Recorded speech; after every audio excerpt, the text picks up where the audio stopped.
Today I am going to teach you about gametogenesis, means formation of gamete. Gamete कैसे form होता है, ठीक है ना। तो as we have seen earlier in the chapter 1 in the NCERT of class 12, उसमें क्या था कि pollen grain जो था वो मेल गैमेट था, है ना, जो स्टिग्मा में जाकर बैठ जाता है और वहाँ pollen ट्यूब बनाता है और वहाँ फर्टिलाइजेशन होता है। तो इन ह्यूमन बींग्स, हमारे ह्यूमन बींग्स में क्या होता है कि मेल और female, as we all know that male का जो प्राइमरी सेक्स ऑर्गन होता है वो होता है टेस्टिस, ठीक है guys. Primary organ in male is testis, जो बनाता है स्पर्म, ठीक है। और फीमेल में primary sex organ is ovary, जो बनाता है ova. This much is clear about the gamete. तो गैमेट फॉर्मेशन जो हुआ स्पर्म एंड ओवा, ये किससे हुआ? फीमेल से होता है ओवा और मेल से होता है sperm with the help of, या मेन ऑर्गन जो होता है प्राइमरी सेक्स ऑर्गन होता है testis and ovary respectively in the male and female. चलिए ठीक है, अब हम स्टार्ट करते हैं कि गैमेट फॉर्मेशन कैसे होता है, और यहाँ पे पोटेंशियल क्वेश्चंस आप लोग का नीट यूजी में आता है। तो लेट्स स्टार्ट और लेट्स बिगिन विद दिस, ठीक है ना। स्पर्मेटोगोनिया, ये टर्म देखिए गाइस, स्पर्मेटोगोनिया। स्पर्मेटोगोनिया होता क्या है? स्पर्मेटोगोनिया बनता है जर्म सेल से। जर्म सेल क्या होता है? जर्म सेल प्यूरोपोटेंट सेल होता है। इसीलिए मेल में क्या होता है कि लाइफ लॉन्ग, जब तक जिंदा रहता है मेल, तब तक ये स्पर्मेटोगोनिया बनते रहता है जर्म सेल से, और ये डिवीजन होकर स्पर्म बनते रहता है। बट ऐसा फीमेल में नहीं होता है। क्यों? फीमेल में ओवम का काउंट लिमिटेड होता है, that will finish at the age of 40-45 के बीच में हो जाता है। That is known as menopause, ठीक है ना। तो guys we start from here in the male counterpart में हम बात करने जा रहे हैं आज। तो जर्म सेल जो होता है वो राइज करता है स्पर्मेटोगोनिया को, और स्पर्मेटोगोनिया क्या होता है? ये इमैच्योर सेल है। किसका? स्पर्मेटोजोआ का। अगर स्पर्मेटोजोआ मैच्योर सेल्स हो रहा है तो इसका इमैच्योर पार्ट क्या है? स्पर्मेटोगोनिया। तो सिंपल सी बात है, हम लोग ऊपर से नीचे आ रहे हैं, इमैच्योर से मैच्योर फॉर्म में आ रहे हैं। तो ऊपर का सेल इमैच्योर है और नीचे का सेल मैच्योर है, खत्म। अब हम यहाँ पे आते हैं। तो स्पर्मेटोगोनिया जैसे फॉर्म होता है, यहाँ 46XY होता है। तो देखिए यहाँ पे ये पार्ट हो गया फीमेल का पार्ट हो गया, और ये पार्ट हो गया मेल का, वाई हो गया मेल। तो इसमें मेल और फीमेल दोनों होता है। तो इसलिए सेल को हम लोग डिप्लॉयड बोलते हैं। क्या बोलते हैं? डिप्लॉयड सेल, ठीक है। और माइटोसिस होता है। माइटोसिस होने के बाद प्राइमरी स्पर्मेटोसाइट्स आता है। तो डिफरेंस हमें जानना है कि माइटोसिस और मियोसिस में क्या होता है। तो गाइस आप गौर से सुनिए, माइटोसिस मतलब होता है डिवीजन जो कि डबल कर दे, मल्टीप्लाई कर दे, ठीक है। और मियोसिस मतलब होता है कि डिवीजन जो रिड्यूस कर दे, हाफ कर दे। तो हाफ कर देगा तो मियोसिस, और डबल कर देगा तो माइटोसिस। That is clear. तो अब हम यहाँ पे आते हैं गाइस कि स्पर्मेटोगोनिया डिप्लॉयड सेल्स होता है, तो इसमें माइटोसिस होगा। क्या होगा? माइटोसिस। और माइटोसिस होने के बाद ये बनाएगा आपका जाके प्राइमरी स्पर्मेटोसाइट्स। तो प्राइमरी स्पर्मेटोसाइट जो बना रहा माइटोसिस, तो यहाँ क्रोमोसोम नंबर तो चेंज नहीं होगा, 46XY है, तो यहाँ भी 46XY ही रहेगा, ठीक है ना। क्योंकि यहाँ पे माइटोसिस हो रहा है, माइटोसिस नंबर को रिड्यूस नहीं करता है। तो जो नंबर यहाँ पे वो नंबर यहाँ पे भी है, क्लियर। सेकेंडली हम लोग देखते हैं, अगर प्राइमरी है कोई वर्ड यहाँ पे, तो सेकेंडरी तो रहेगा ही रहेगा। तो सेकेंडरी स्पर्मेटोसाइट बन गया। सेकेंडरी स्पर्मेटोसाइट बनने के लिए हेल्प करता है मियोसिस 1, और मियोसिस 1 से हम समझते हैं कि ये रिडक्शन डिवीजन होता है। ये क्या करता है? क्रोमोसोम को आधा कर देता है। तो 46 यहाँ पे है, ये आधा करके क्या कर दिया? 23 कर दिया, ठीक है गाइस। तो ये 46 और 23 कर दिया, इसको बोलते हैं हैप्लॉइड सेल्स। क्या बोलते हैं? हैप्लॉइड। इसको हम लोग क्या बोलते हैं? हैप्लॉइड सेल, है ना। क्योंकि ये आधा कर दिया, तो मेल है या तो फीमेल है, क्लियर है गाइस। तो ये प्राइमरी स्पर्मेटोसाइट से सेकेंडरी स्पर्मेटोसाइट बन गया, हैप्लॉइड सेल्स हो गया। लेकिन जब सेकेंडरी स्पर्मेटोसाइट्स बनता है तो यहाँ पे आके ये साइकिल स्टॉप हो जाता है, ठीक है सर। स्टॉप होने के बाद यहाँ पे क्या होगा? जब इंसान, कोई बच्चा जब प्यूबर्टी में पहुँचता है, तो वहाँ पे एक प्रोसेस स्टार्ट होता है जिसको हम लोग बोलते हैं स्पर्मेटोजेनेसिस। क्या बोलते हैं इसको? स्पर्मेटोजेनेसिस। स्पर्मेटोजेनेसिस मतलब समझिए कि आप यहाँ 3 टर्म देख रहे हैं, स्पर्मेटोजेनेसिस, स्पर्मियोजेनेसिस एंड स्पर्मिएशन। तो आपको बस समझना यहाँ पे टो है, टीओ टो यहाँ पे भी है। तो स्पर्मेटोजेनेसिस ऊपर होगा, स्पर्मियोजेनेसिस और स्पर्मिएशन से ये दोनों टर्म से ऊपर होगा स्पर्मेटोजेनेसिस। टो लग रहा है यहाँ पे, टो यहाँ पे भी है, टो यहाँ पे भी है ना, तो टो यहाँ पे भी, तो टो सब साथ में है। तो स्पर्मेटोजेनेसिस, तो स्पर्मेटोजेनेसिस होता है कब, जब इंसान प्यूबर्टी पे पहुंच जाता है। तो when the child reaches the puberty, तो स्पर्मेटोजेनेसिस होता है। और ये किस हार्मोन के इन्फ्लुएंस में होता है, that we know from here, hypothalamus से एक हार्मोन निकलता है GnRH, गोनेडोट्रोपिन रिलीजिंग हार्मोन। ये हार्मोन इसको हेल्प करता है। ठीक है गाइस, तो यहाँ पे हमको समझ में आ गया स्पर्मेटोजेनेसिस बनता है। इसके बाद क्या होता है, मियोसिस 2 होता है। ठीक है गाइस, पहले मैंने पढ़ा मियोसिस 1 जिसको रिडक्शन डिवीजन कहा जाता है, लेकिन मियोसिस 2 का ये फायदा होता है, ये जस्ट लाइक माइटोसिस होता है। ठीक ना, इसमें क्रोमोसोम का नंबर चेंज नहीं करेगा। As I have said earlier कि माइटोसिस में क्या होता है, क्रोमोसोम का नंबर चेंज नहीं कर रहा। ठीक है, सेम है। तो वैसे ही मियोसिस 2 में भी क्या होगा, क्रोमोसोम का नंबर चेंज नहीं करेगा। ठीक है गाइस, अब हमको समझना है कि सेकेंडरी स्पर्मेटोसाइट जो होता है वो क्या करेगा, वो बना देगा आपका स्पर्मेटिड। स्पर्मेटिड जो बनाता है तो एक बनाएगा स्पर्मेटोसाइट, बनाएगा 4 स्पर्मेटिड, है ना, ये स्पर्मेटिड बना दिया। स्पर्मेटिड भी undergo the process known as transformation, ये ट्रांसफॉर्म करके क्या बना देगा आपका स्पर्मेटोजोआ। ठीक है, स्पर्मेटोजोआ बना दिया, और स्पर्मेटोजोआ फिर ट्रांसफॉर्म करके बना देगा स्पर्म। तो स्पर्मेटोजोआ कहाँ पे होता है, we can say that spermatozoa is present in Sertoli cell in the seminiferous tubules. तो स्पर्मेटोजोआ जैसे ही सेमिनिफेरस ट्यूब्यूल से बाहर निकलेगा तो वो स्पर्म कहलाएगा। ठीक है, क्लियर, सिंपल है। तो आप समझना है आपको स्पर्मेटोगोनिया कैसे कन्वर्ट होता है प्राइमरी स्पर्मेटोसाइट्स में, उसके बाद प्राइमरी स्पर्मेटोसाइट्स कैसे कन्वर्ट होता है सेकेंडरी में, सेकेंडरी स्पर्मेटिड में, स्पर्मेटिड स्पर्मेटोजोआ में, स्पर्मेटोजोआ स्पर्म में। यहाँ आप एक चीज़ को समझना है कि यहाँ पर पोटेंशियल क्वेश्चन क्या बनता है नीट यूजी के बच्चों के लिए। तो पहला पोटेंशियल क्वेश्चन जो एग्जामिनर पूछेगा आपसे, वो पूछेगा कि माइटोसिस, मियोसिस और मियोसिस 2 कहाँ पे एक्ट करता है। They will give you the term कि स्पर्मेटोगोनिया और स्पर्मेटोसाइट के बीच में क्या बनता है, क्या होता है, माइटोसिस होता है कि मियोसिस 1 होता है कि मियोसिस 2 होता है। पहला potential question. Second potential question पूछ सकता है आपसे स्पर्मेटोजेनेसिस, स्पर्मियोजेनेसिस एंड स्पर्मिएशन, मिया। तो ये हो गया स्पर्मेटोजेनेसिस, स्पर्मियोजेनेसिस और स्पर्मिएशन। ये 3 टर्म वेरी इंपॉर्टेंट है। ये पूछेगा कि ये 3 टर्म ये किसके बीच में होता है। तो as we all know that spermatogenesis होता है सेकेंडरी स्पर्मेटोसाइट्स और स्पर्मेटिड के बीच में होता है। ठीक है, स्पर्मियोजेनेसिस कहाँ पे होता है, स्पर्मेटिड और स्पर्मेटोजोआ के बीच में होता है, और स्पर्मेटोजोआ और स्पर्म के बीच में होता है स्पर्मिएशन। 3 प्रोसेस है, स्पर्मेटोजेनेसिस, स्पर्मियोजेनेसिस, स्पर्मिएशन, खत्म।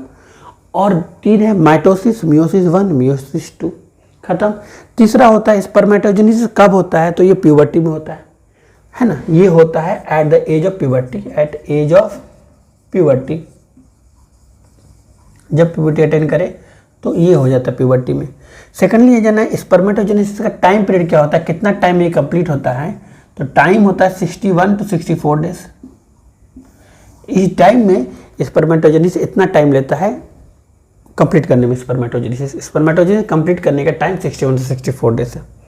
ठीक है guys, so this is the cycle. Secondary what I am going to teach you about hypothalamus.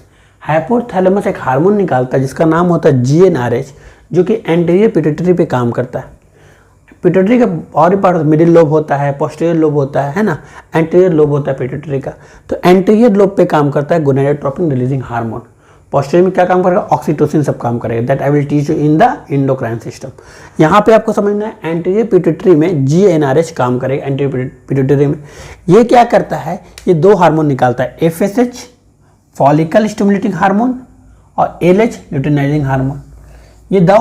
ये दोनों hormone act on where to act, it will act on a testis. Testis क्या है, हमारा mail का organ है, primary sex organ है। तो testis पे काम किया, LH FSH टेस्टिस पे काम किया।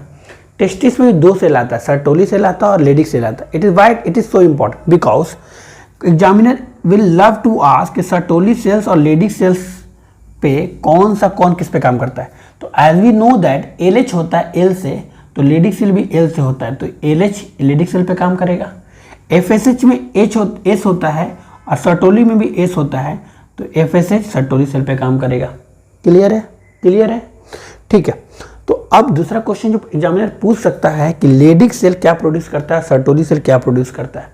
तो Leydig cell will produce the testosterone, है ना, एंड्रोजन। हमें ये पता होना चाहिए टेस्टोस्टेरोन जो मेल में निकलता है, many of you are wondering कि फीमेल में टेस्टोस्टेरोन निकलता है कि नहीं निकलता है। It is true that female में टेस्टोस्टेरोन निकलता है, लेकिन वहाँ पे टेस्टिस नहीं होता उन लोग का प्राइमरी पेरिफेरल कन्वर्सन से बनता है टेस्टोस्टेरोन।